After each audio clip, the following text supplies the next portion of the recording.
Magandang araw mga ka-aerial defense, may ibabahagi na naman ako sa inyo dahil ngayong araw na ito ay may bagay tayong pag-uusapan. Pilipinas magpapadala pa ng maraming barko ng Navy dahil takot dito ang China. PCG gagawa ng fleet base sa tapat ng West Philippine Sea.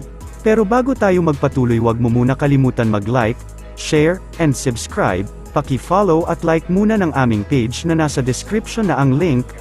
Pinakukonsidera ni na House Special Committee on the West Philippine Sea Chair Netali Gonzales at Oriental Mindoro Representative Arnan Panaligan, sa Philippine Navy na e-deploy ang kanilang mga barko para magpatrolya at magbantay sa West Philippine Sea, sa pagtalakay ng komite sa mga insidente ng panggigipit ng China sa West Philippine Sea. Nausisa ng dalawang mambabatas kung mayroon bang kaibahan sa pagtrato ng Chinese Coast Guard o Navy kapag gray ship na ng Pilipinas ang nagpapatrolya sa naturang karagatan. Tugon ni Vice Admiral Alberto Carlos, na siyang commander ng Western Command, malimit na nakakaranas ng panghaharas ang white ships ng bansa gaya ng sa Coast Guard kung ikukumpara sa gray ships ng Navy. Yung observation that when the Navy ships, the gray ships started patrolling, nabawasan daw yung incidents, or presence ng Chinese maritime militia. I would like to ask this question to Vice Admiral Carlos.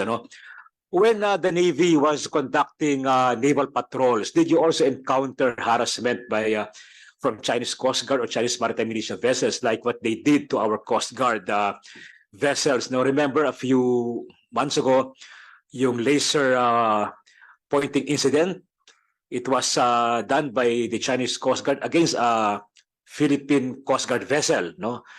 And of course, the ramming or collision incident a few weeks ago, that was also done by the Chinese Coast Guard and Chinese maritime militia vessel against against the Philippine Coast Guard vessel, yung MRRV Cabra. But in your experience, whenever the Navy patrols, did you encounter similar harassments from the Chinese Coast Guard or Chinese maritime militia vessels? Thank you, Mr. Chair. Chinese action against Philippine Navy vessels are usually limited to shadowing at a distance about 5 to 8 nautical miles. But we have one incident this year that they cross our bow. Chinese gray ship crossing the bow of a Philippine Navy ship. But there's only one incident. Overall, there are more aggressive actions against the Philippine Coast Guard as against compared to Philippine Navy vessels, Mr. Chair. So it appears that the Chinese Coast Guard and the Chinese maritime militia, they are more careful whenever it is the Navy that is patrolling, maybe because your vessels are surface combatants, compared to the Coast Guard vessels. Well, yes. We are continuously assessing the situation and assessing the behavior, but that is what we observe on the ground, that they usually keep their distance from the Philippine Navy vessel, and they tend to go closer to the Philippine Coast Guard vessel. That is our observation on the ground, and the assessment and is still ongoing on as regards to why is that the action of the other side, Mr. Chair. I don't know if you can answer this, but is the Navy prepared to resort to that classical naval action, the firing a shot across the bow, whenever there is a more aggressive action on the part of the Chinese Coast Guard? Your Honor, that's my number one guidance to all operating ships in the area, gray ships or the Coast Guard, not to fire any shot even across the bow.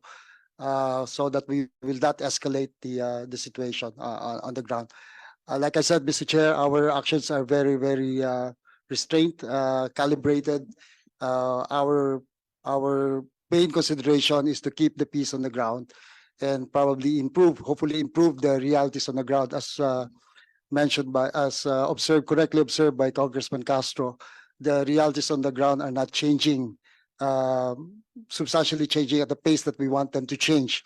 It will not change at overnight. And sabi nga ni Presidente, there are no single action that we can do to change the situation on the ground. It will take time. It's a collective actions.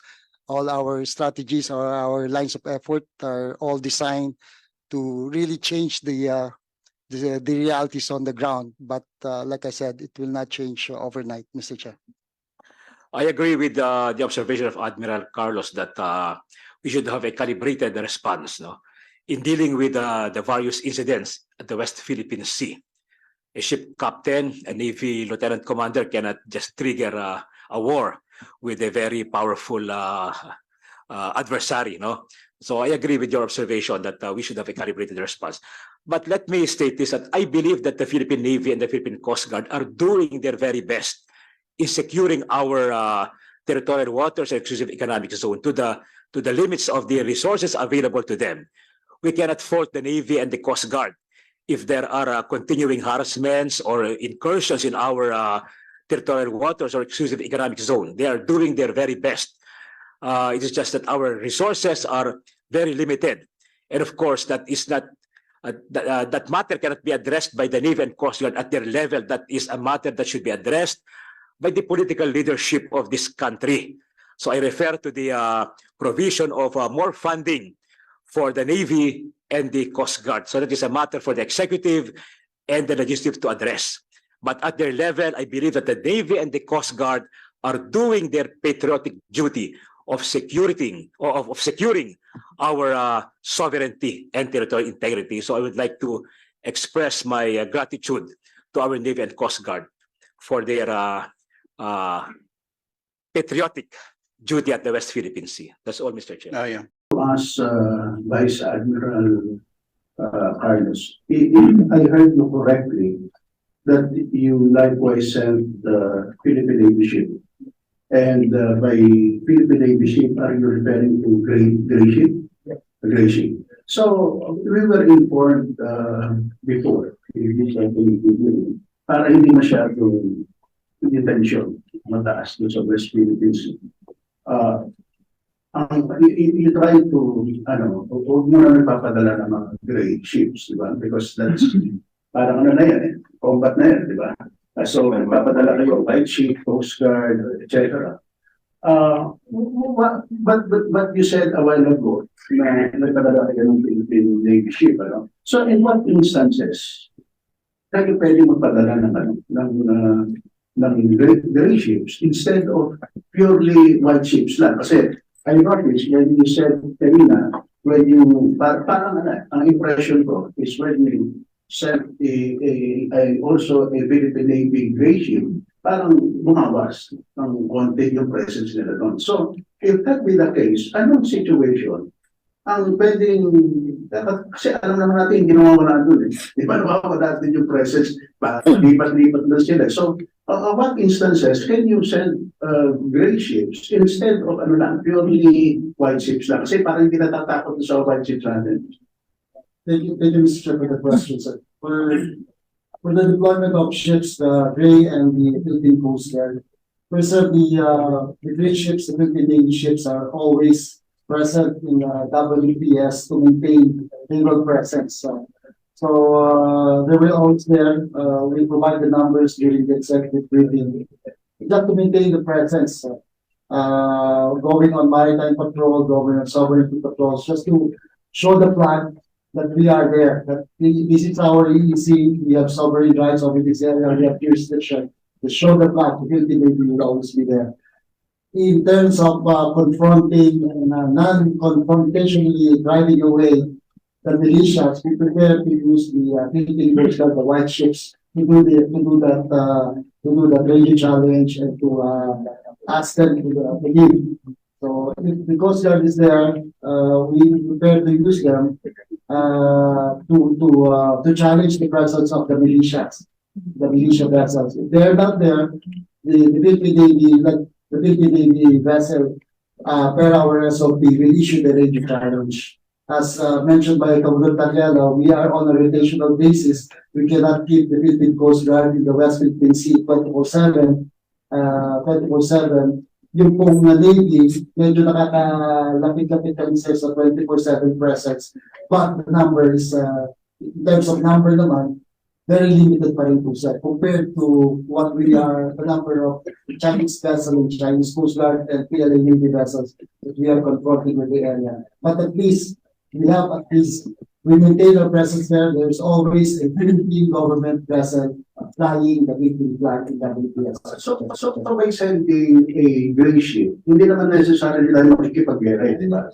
So, we are just there to patrol. Yes. And would you say na mas effective to minsan nung magpadala ka ng gray ship instead of yung white ship lang? Kasi, hindi naman kailangan i-approach para lang makita nila na doon yung ating mga gray ship instead of a white ship na kasi talagang based on experience, hindi talaga natatakot sa mga white ship sa atin. Yes, for deterrent purposes and showing the flag, the green ship will be always there, sir, to confront the militia vessels and to go in there and inspect or visually inspect whatever they're doing there. We prepare to use the one ship so as not to escalate the situation. Baka at least sir of sending the day ship, which is a combatant ship, to check on the militia vessels, which is where China's claims are all civilian. So we prepare to use the Philippine Coast Guard just to inspect them or to just to take a look at them closely and also to challenge their presence in the features that they are swarming in WPS. Yung nangyayari kasi ng mga incidents, it occurs nung merong mga resupply mission, am I right, Mr. Chair? And kita naman natin na outnumbered yung ating mga pinapadala na mga vessels, no, or assets. I read in the news kagabi, I saw the last night, that in Hulian, Philippine Reef, no, parang grade 1 na yung mga vessels ng yung Chinese Maritime Militia, no, 100 plus, 200, whatever. And in contrast, the vessels that we can deploy at a given time, especially during our resupply mission, are very limited, no. So we should agree on task force as a matter of strategy na dagdagan natin ang mga vessels natin na mapapadala, redeploy during the supply mission. I understand noong a few weeks ago when the collision incident occurred, dalawang vessel ang mga ng present at saka yung dalawang Navy contracted indigenous boat. So 4 vessels only against several thousand vessels. Is it possible for us to deploy additional vessels whenever we undertake raw mission sa Ayungin show? Kasi parang number sa yan, number 3, may paramihan ng assets, and of course, talo tayo. So, would it help para mabawas yung harassment or we can withstand yung harassment if we have more assets to be deployed during our raw mission?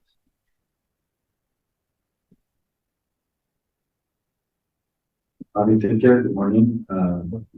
Sir, with your due respect, sir, we will be having answers for that, sir, to include, sir, our way forward on some of our recommendations, again, provided during the executive session, sir. Some of this will have impact on our the operational matters. Thank you, sir. I understand, Sir Chair, maybe you will be disclosing a matter that is sensitive. So I understand that. Pero it's a good point ito, I want to bring this up. I noticed in your raw emissions, no, particularly during the time that there was a collision or an incident a few weeks ago, the vessels that the Navy contracted with indigenous boats, no, is it possible for us to contract a bigger vessel, for example, steel hull, para mag-start naman yung mga ramming na yan, no? Instead of hiring yung mga urban tawag sa ganong klaseng boat is wooden hull vessels, ano? Parang nung araw, ang tawag sa amin niya Senador yung Patel, di ba? Ako yun. Before niya atin ko sa Aurora, yun ang mga boat sa amin eh. Sa Mindoro, no? Parang Patel. So, is it possible for us to hire they still have vessels para naman hindi para depreciate ang ating mga pinapadala for supply missions?